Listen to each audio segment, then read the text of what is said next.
Greetings. This is Amy Wentley with China Knuckles Knitting, and this is episode 2020-02, the Umaro Blanket, Step-by-Step Lace and Cables, Row 2. This is one of a series of 5 videos, and this is the second. It's on the Umaro Blanket by Jared Flood, and it steps through some of the rows of the chart for this project. So we're covering Row 2 here, and this is what row 2 looks like in the chart. And let me get a little closer for you so that you can see that a little bit closer. That should be good. Okay.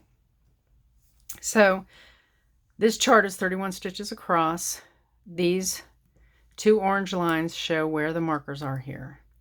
We are on row 2 now, so we've turned our work over and we're going to be reading the chart from left to right. Also, the symbols change for this row. The legend says that the white square is knit on the right side, purl on the wrong side. And it says the shaded block is purl on the right side, knit on the wrong side. So we're going to be flipping those in our head when we read row 2 across.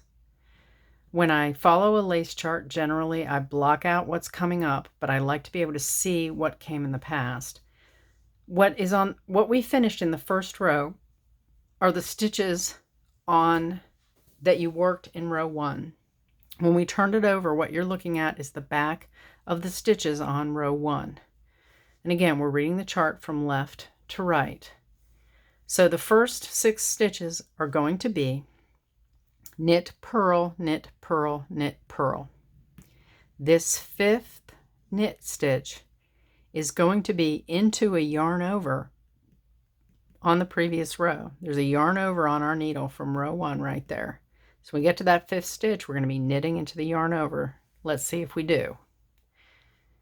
So we start out with a knit stitch. We bring the yarn to the front and do a purl stitch. Take the yarn to the back and do a knit stitch. Bring the yarn to the front and do a purl stitch. Now we're going to take the yarn to the back and we're going to be knitting into that yarn over. That's stitch number 5 right there in the chart. We're knitting into the yarn over, and then we're going to bring the yarn to the front and we're going to purl.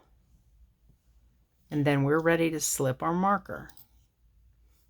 And remember, we're reading from left to right. So the next 3 stitches are purl stitches. Purl, purl, purl.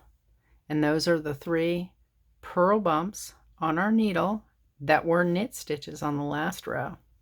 So we're going to do purl, purl, purl, knit, purl, purl, purl, purl. Okay. So it's 3 purls, a knit, and 4 purls. So 1, 2, 3, and we take our yarn to the back and we do a knit, and you bring the yarn to the front and you do 4 purls. And notice on this row there are no increases and decreases. There are just knits and purls. But it's not as simple as just being on the back and knitting the knits and knitting the purling the purls, because we're doing some seed stitch. So we need to be very conscious of what we're doing here. So we started at the marker. Here's the marker, and we purl, purl, purl, knit, purl, purl, purl, purl.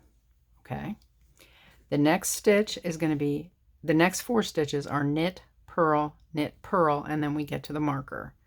So we take our yarn to the back and we knit. Notice how that knit is into a yarn over. So is that knit. So look, we're knitting into a yarn over. We're purling. Then we're knitting into a yarn over again. It's that yarn over there. Knitting into the yarn over, and then we're purling. and we're at our marker. Okay, and we slip our marker. So then we are at the last 13 stitches in the row. It's going to be purl, purl, purl, knit, and 4 purls. So let's do that. Purl 3, 1, 2, 3. Take our yarn in the back and knit.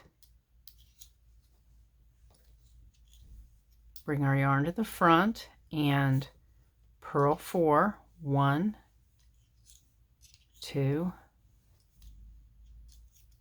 3, 4.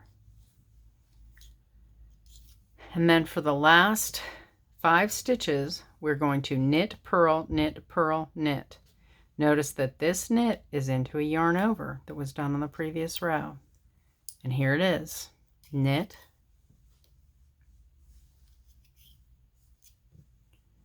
purl,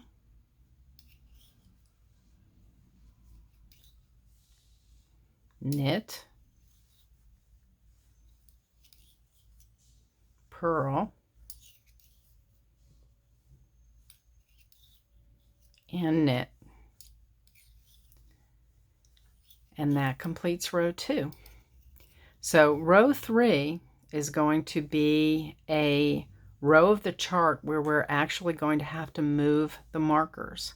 So if you're not comfortable moving markers when you're doing a chart like this, please check out episode 3 that's coming next.